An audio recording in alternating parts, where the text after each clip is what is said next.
The following is a non-profit horror story narration. The story, narrated with full permission and cooperation, is written and owned by the author, who is credited in the subject line and in the description down below, along with a link to the original story.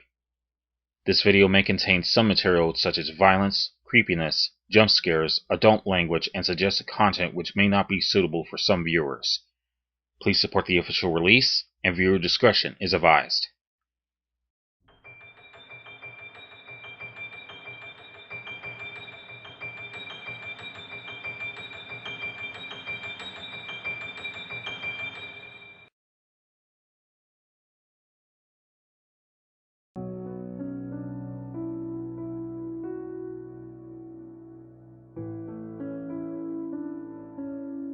After the previous memory, I was taken to a foster home eventually, but I didn't stay long.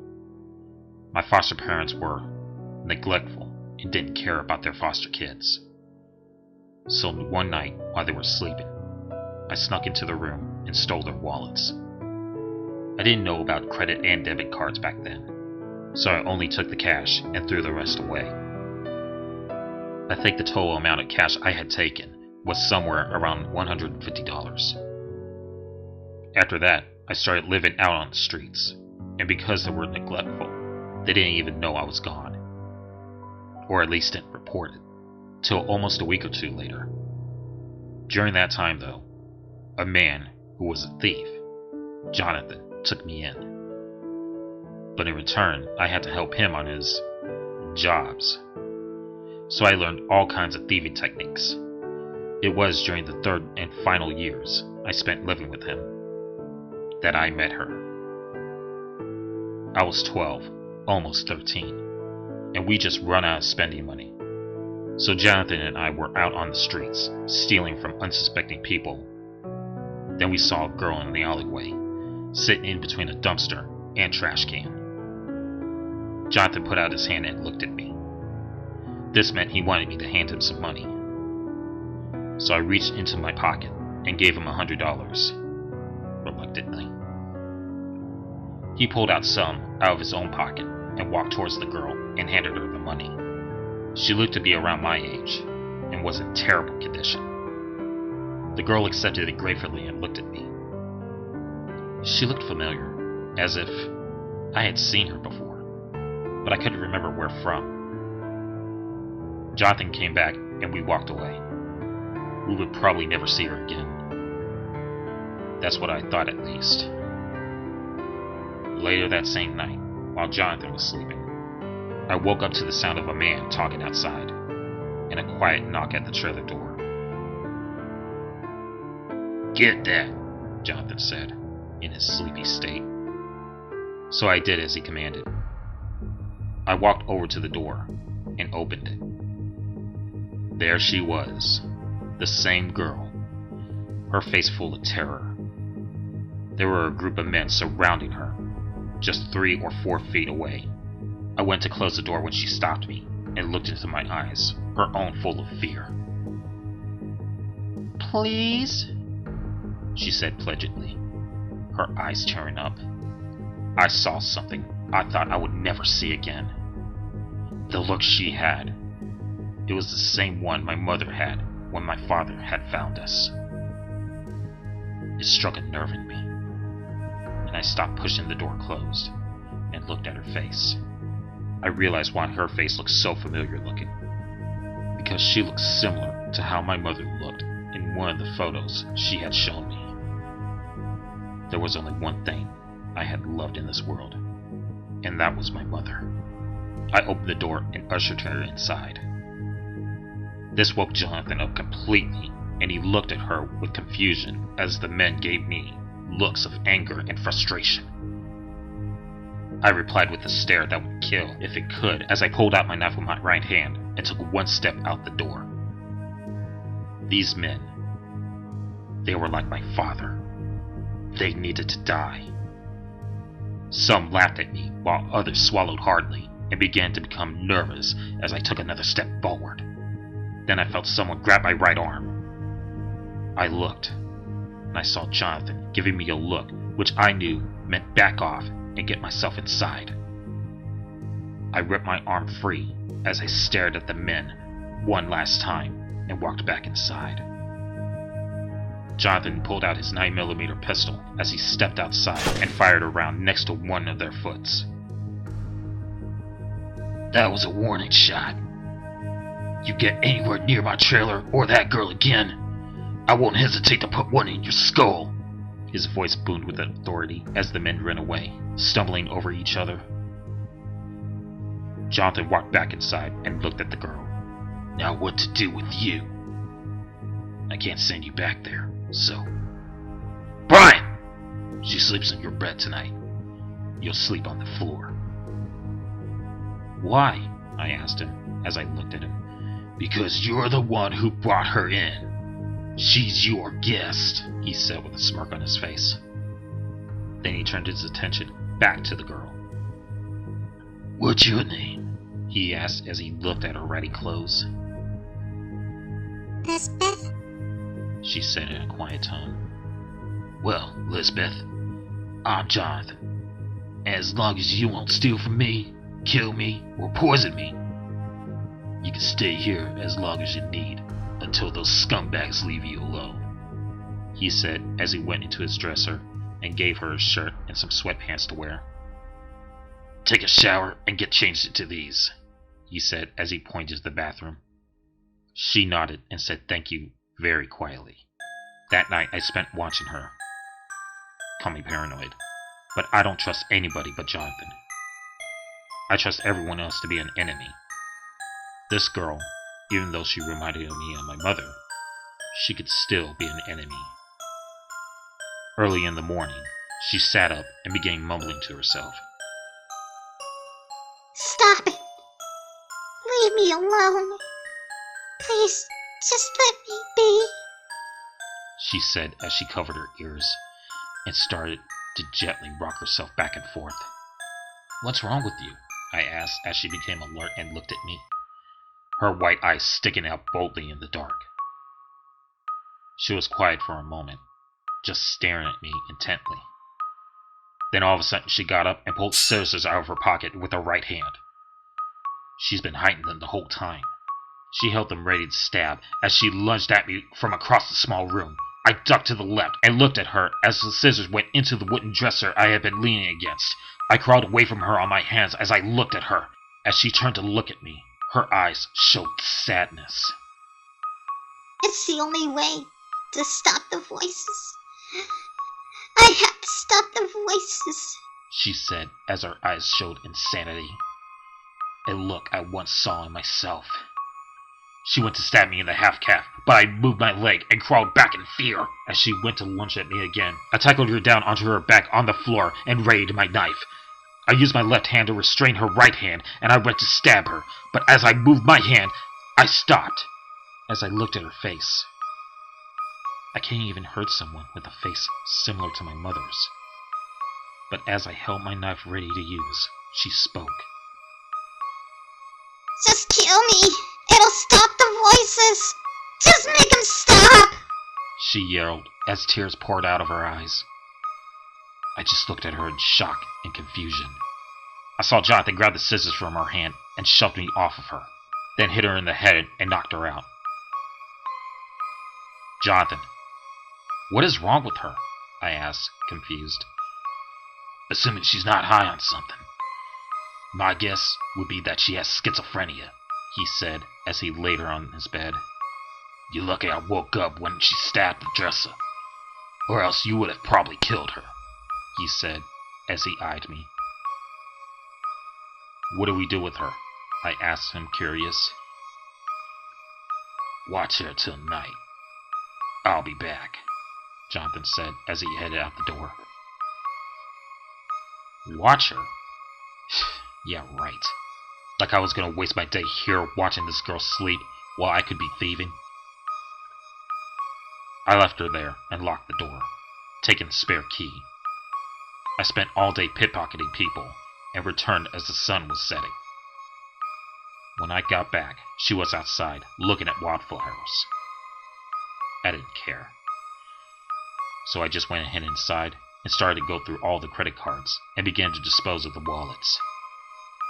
When I was in the middle of doing so, she came in and didn't say a word, just sat down up against the same dresser she stabbed last night. She touched the spot where the scissors had damaged the dresser. Did I do this? She asked. I don't remember, I replied. All I know is that I had an episode last night. She said as she avoided eye contact. Oh, really? What are the voices? I asked as I eyed her. She froze up as I said it, though. After a brief moment of silence, though, she looked up at me. They tell me. No, they force me to do things, evil things. She said as she looked away. So it's out of your control then? I asked, still very suspicious. Then she started to look as if she was in pain and didn't reply. Hello, I said, as I went to get close to her. No, no, stop! Stop the voices! She screamed as she plugged her ears and looked at me with heartbroken eyes. Then suddenly, her arms went limp, and she was completely quiet. Lisbeth, I said as I approached her.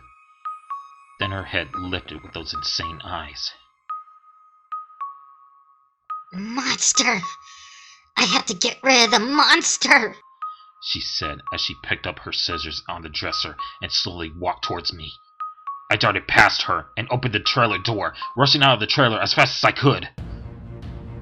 The monster wants you! She said as she stared at me from the trailer door. What are you? I said as I ran in horror. Her calm, quiet voice echoed. He wants you.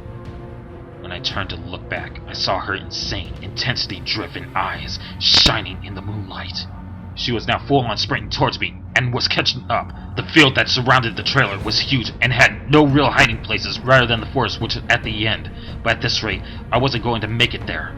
As I reached the forest, I jumped straight into a ditch and hid behind a tree. Where was Jonathan? He said he would be back by night, but he still hadn't even driven down the dirt road leading to the field. I went to turn my head when I heard leaves from the other side of the thick tree crumble. I froze, looking toward the dirt road, hoping she wouldn't turn and see me. I didn't have my knife. My only hope was to stop breathing and hope she wouldn't hear me. But I could hear her gentle voice. The monster is calling you, she said quietly, her voice coming from the other side of the tree. Right then, though, I saw headlights in the distance. I ran towards them, running out in front of the truck Jonathan drove. He slammed on the brakes as he saw me and got out of the car. Right then, I heard the sound of something from behind me, sprinting towards me. I turned around and saw Lisbeth trying to stab me. I fell to the ground in fear, avoiding her attack as I crawled away from her towards the driver's side door. She looked at me with those insane eyes and spoke. There you are. Her voice was ever so gentle and quiet as she said it, almost a whisper. Then I saw Jonathan grab her right hand with the scissors in them and wrestled her till he forced the scissors out of her hand and threw her to the ground. Get the rope in the back of the truck, he yelled as he restrained her arms behind her back. I rushed to get the rope and handed it to him. He tied her hands together and placed both in the back of the truck. No! No! I did everything you asked! I'm sorry! I'm sorry! She yelled as Jonathan drove back. In a few seconds, we were at the trailer. Jonathan hurriedly got Lisbeth out of the back of the truck and placed her on his bed in the trailer. Brian, get the bottle of meds in the truck! He yelled at me as I was coming inside. I did as he said and got some prescription-looking like drug from his truck. When I returned, he took it out of my hands and opened it, shoving 2 pills into Lisbeth's mouth. He forced her to swallow them, and then let her lay on the bed until she stopped screaming.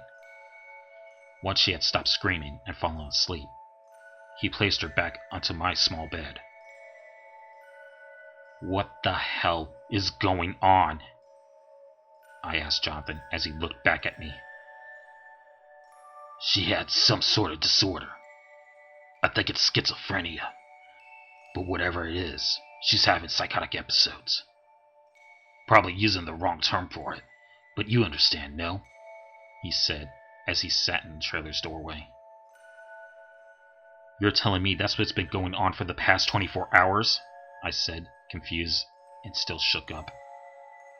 Yeah. Who knows how long she's gone untreated. That's why she's probably so bad, he said as he pulled out his cigarette and began to smoke and relax. I sat up against the dresser and started to take everything in. After all, someone had tried to kill me twice within the last 24 hours. Also, Brian, I thought I told you to watch her, he said as he gave me a look. Well, I said as I hesitated in response. Don't worry, I'm a thief. I like money, but if you have gone and done that and then come back empty-handed, this will be a different conversation. I'm not your father. I don't have to keep you around. Remember that next time you choose to ignore me, he said as he turned his back to look outside. It was silent for a moment. Then he spoke again, as if he had been waiting for me to say something. What? No sorry? Or yes, sir? Fine. Then you can sleep outside tonight without any supper, he said as he stood up and threw a blanket and flashlight outside.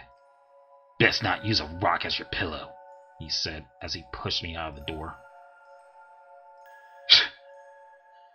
He was so generous to give me a blanket. I used to sleep without one and use a brick wall as my pillow. I didn't eat supper either. I'm not a stray cat. I don't want handouts. I was right in the corner of the trailer just in case it started to rain, and I needed some cover.